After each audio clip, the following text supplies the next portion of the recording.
I'm speaking to Eric today, and this is a case close to my heart. Eric, you had CRPS for 22 years. 23. It's coming up on 24. 23 years. So you're here from Tanzania right now. Tasmania, sorry. Australia. It's just a little further south. I knew that those are. No, it's a mistake. Even I make it sometimes. So yeah. So tell me a little bit about where you were before you came here for treatment. Before I came here, I was done. I literally had everything planned between the pain, the opiates, managing that. I had to fly to India to get them because everybody has cracked down, and I couldn't live without them. It's just not possible. I had everything planned out. I knew where I was going. I knew how to do it. And a friend of ours heard about Stella on the news, and she called my wife, like, you have to see this, you have to see this. And my wife saw it, and she comes running, I get this great news, you have to see this. And I looked at it and I went, they're a bunch of chiropractors, you know. Right. How are they going to help? Why don't I just go dance naked under the moon and sacrifice a small mammal? I'm sorry, no offense, but no, don't take it. I was just like, all right. To say to my wife before I take the final action, I was like, okay, I'll do this, to say that I have tried everything. And I tell you, I came here with absolutely no belief that any of this would work.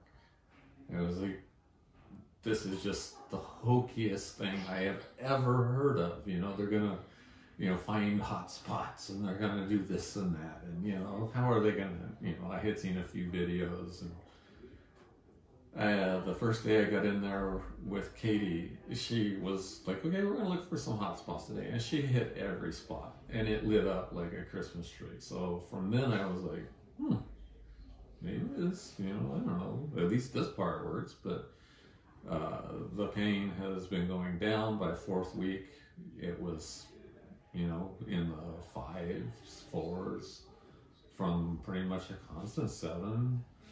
And I don't know what's going on here. Miracles are going on here. I don't know how it works, but it works. And you can't get a better recommendation than from someone like me, because I seriously was just like, I even told my wife, you realize you're not going to get much money after we do this, because my savings is going to be pretty depleted, and she's like, I can live with that. We need to try this. Aww. So she's still trying to get you better. That's a good sign. Yeah. And so last night, this is an amazing story, guys. You went for a drive, 4 o'clock in the morning. Yeah. And you were in an accident. Yeah. I took a pretty good drop in my withdrawal. It was my last night. Couldn't sleep. So I thought, I'm just going to go for a drive, try and calm down. It was about 4 in the morning. And I'm driving down the road, and somebody crossed across the center line, just to make a long story short. And I had to hit him head on or take the curb. So I ran into the curb and broke the front wheel off the car. The car went up into the grass, and I was in the middle of nowhere. I was 12 miles from the hotel, and I had left my cell phone at home. So I sat out there for about a half hour, hoping somebody would drive by and maybe see me and stop. Nobody did. This is coronavirus time. Yeah. Hitchhiking, not a good time for hitchhiking. I tried hitchhiking, nobody gave, yeah. So I walked all the way back. How many miles? 12 miles. How's your pain today? It's a 0, really. For all intents and purposes, it's a 0. How long since you fought? Since I've done anything like even a mile, it's been 20 years at least. So, yeah. I mean, to be able to go 12 miles and not have a flare-up is seriously a miracle. Something is happening here. I still don't know what. I have a belief in what's going on here, but I can't tell you what is going on here exactly, but it works. I've seen people come through here in much worse pain than me and leave with zero pain, which is something that never happened at my doctor's office. And my doctor was a great guy. I'm not knocking him. Everything he did, he really tried hard. You know, all that was left was opiates. That's all he could give me was opiates. And, you know, for about 10 years, they worked. But at some point, every time I took some for pain, that was my new normal.